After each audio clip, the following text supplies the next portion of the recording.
மூன்றாம் வகுப்பு படிக்கின்றேன். ஊராட்சி ஒன்றிய தொடக்கப்பள்ளி சேரும் நவாதேவி, திருநெல்வேலி மாவட்டம்.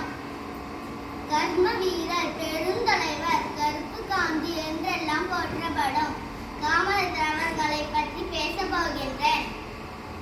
காமராஜர் அவர்கள் 1903ஆம் ஆண்டு ஜூலை மாதம் 15ஆம் தேதி விருதுநகரில் பிறந்தார். இவருடைய தந்தையின் பெயர் குமாரசாமி, தாயார் பெயர் சிவகாமி அம்மையார்.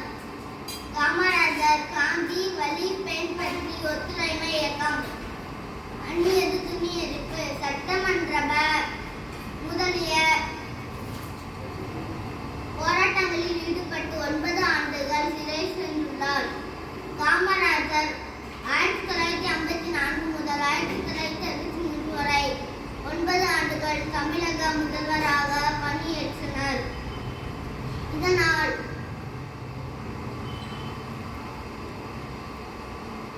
இலவச கல்வி, இலவச மதிய உணவு திட்டம் என்பன திட்டங்களை தொடங்கி வைத்தார்.